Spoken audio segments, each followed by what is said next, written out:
Infantile jaundice क्यों होता है बच्चों में जॉन्डिस? क्या बच्चों में जॉन्डिस का होना नॉर्मल है? और कितने दिन तक यह जॉन्डिस बच्चों में रहता है? यदि बच्चों में फिजियोलॉजिकल जॉन्डिस नहीं है, तब हम उनको कौन सी होम्योपैथिक दवाई देंगे? अपने इस वीडियो में मैं आपको 3 होम्योपैथिक दवाइयों के नाम बताऊंगी जो इन्फेंटाइल जॉन्डिस में बहुत ही अच्छा काम करती हैं।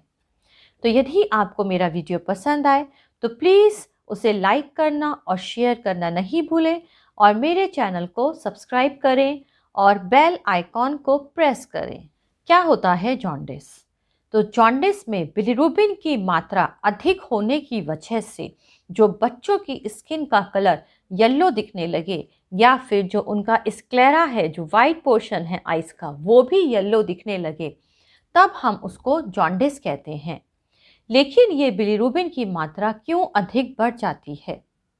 तो newborn produces more bilirubin than adults too because of greater production and faster breakdown of RBC.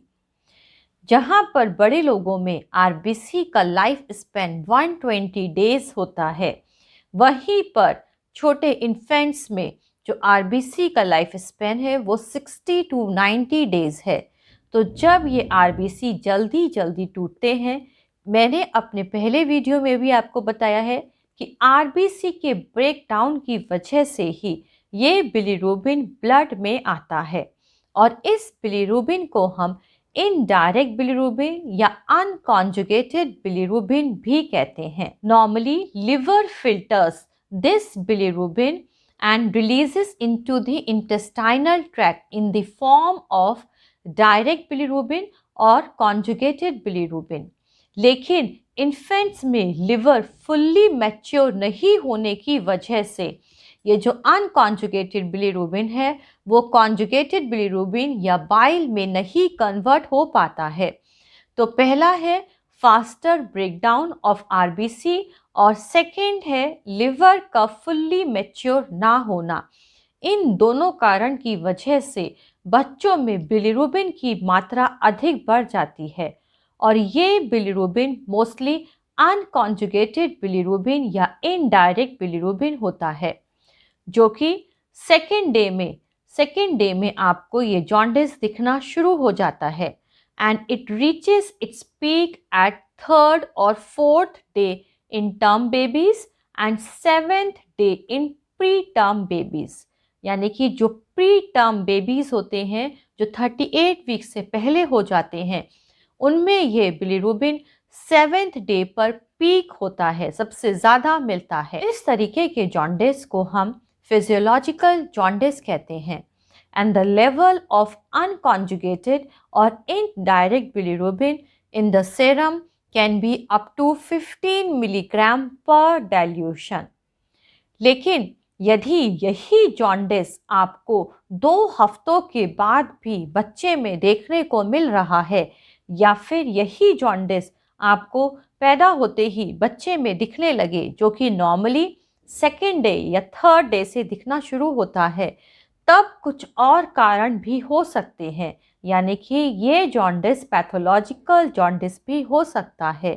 तो what are the common causes for this type of jaundice? पहला है प्री टर्म बेबीज और the babies who are not getting enough nutrition और low calorie intake. जो बच्चे 35 या 36 week से पहले हो जाते हैं या फिर जिन बच्चों को प्रॉपर सक नहीं कर पा रहे हैं और प्रॉपर न्यूट्रिशन या प्रॉपर कैलोरी इनटेक नहीं मिल पा रहा है, उनमें भी जॉन्डिस होने की ज़्यादा चांसेस होते हैं। Second is traumatic injury during birth. Birth के समय में कोई इंजरी हो, ब्रूजिंग हो, हीमेटोमा हो, जिसकी वजह से भी जॉन्डिस आ जाता है क्योंकि ब्लड आरबीसी टूटते हैं। Third is hemolysis of RBC. It can be due to RH incompatibility और ABO incompatibility। RH फैक्टर बच्चे का या मदर का मैच नहीं कर रहा है या फिर ब्लड ग्रुप डिफरेंट होने की वजह से भी कई बार RBC जल्दी जल्दी टूटने लगते हैं।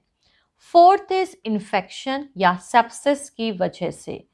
Fifth is liver, liver mature नहीं है, या फिर डेफिशिएंसी ऑफ एंजाइम, जो एंजाइम अनकॉन्जुगेटेड बिलीरुबिन को कॉन्जुगेटेड में कन्वर्ट करता है, या फिर पॉलीसाइथीमिया या inability to pass stool or urine. It can be due to Hirschsprung disease या फिर Meconium ileus, imperforate anus और intestinal atresia। कोई भी ऐसा कारण हो सकता है जिसकी वजह से बच्चा प्रॉपर यूरिन या स्टूल को पास नहीं कर पा रहा है। जो बिलीरुबिन है वो उसमें कंबाइन होकर बाहर नहीं आ पा रहा है और बॉडी में, ब्लड में बिलीरुबिन की मात्रा बढ़ती जा रही है। यदि बच्चे में जॉन्डिस रहता है तब आप उनको कौन सी होम्योपैथिक दवाई दोगे? तो अपने इस वीडियो में मैं आपको 3 होम्योपैथिक दवाई के नाम बताऊंगी। These medicine works wonder in infantile jaundice। ये दवाइयाँ इन्फेंटाइल जॉन्डिस में बहुत ही अच्छा काम करती हैं। तो first medicine is elaterium. Elaterium is a very good homoeopathic medicine for infantile jaundice. तो यदि किसी बच्चे को जॉन्डिस रहता है तब आप उसको इलेट्रियम होम्योपैथिक दवाई की 30 पोटेंसी की एक बूंद दिन में 3 बार दीजिए। इस इलेट्रियम 30 पोटेंसी को आप एक बूंद को 1 चम्मच दूध में मिलाएंगे और इस तरीके से उसको 3 बार देंगे। इलेट्रियम बहुत ही अच्छी होम्योपैथिक दवाई है इन्फेंटाइल जॉन्डिस के लिए। Second medicine is lupulus ह्यूमिलस।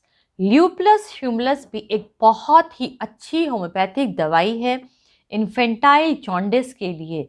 तो यदि यह जॉन्डिस 14 दिन के बाद भी रहता है तब आप बच्चे को ल्यूपुलस ह्यूमिलस 30 पोटेंसी में, और यदि आपको 6 पोटेंसी मिलती है तो बहुत अच्छी बात है, वरना 30 पोटेंसी की एक बूंद आप दिन में 3 बार दीजिए। तो ल्यूपुलस ह्यूमिलस और इलेट्रियम दोनों ही इन्फेंटाइल जॉन्डिस की बहुत ही अच्छी होम्योपैथिक दवाई हैं। इन दोनों दवाई को आप एक बूंद को 1 चम्मच दूध में मिलाकर बच्चे को 3 बार दीजिए। इस दवाई के साथ साथ नेट्रम सल्फ 6 या फिर 30 पोटेंसी की एक बूंद आप बच्चे को 3 बार दीजिए।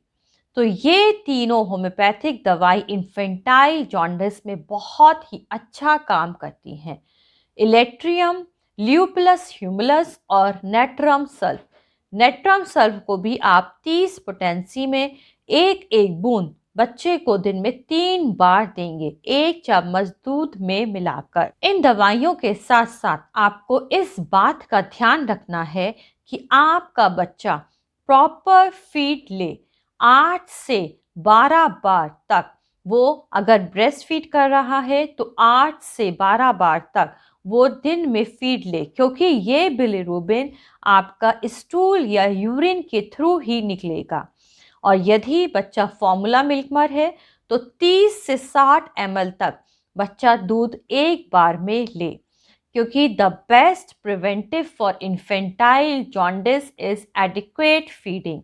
यदि बच्चा बार बार दूध लेता है और प्रॉपर न्यूट्रिशन उसको जाता है तो ये बिलीरुबिन आपका स्टूल या फिर यूरिन के थ्रू बाहर आ जाता है। Phototherapy is also advised in infantile jaundice which converts this unconjugated bilirubin into water soluble isomers which is excreted either through the urine or through the stool। ये phototherapy unconjugated bilirubin को water soluble isomers में convert कर देती है, जो कि urine या फिर स्टूल के थ्रू बाहर निकल जाता है। तो यदि आपको मेरा वीडियो पसंद आए तो प्लीज़ वीडियो को लाइक करें, शेयर करें और इसी तरीके के वीडियो मैं लेकर आती रहूँगी। उसकी जानकारी के लिए आप बेल आइकॉन को प्रेस करें और मेरे चैनल को सब्सक्राइब करें।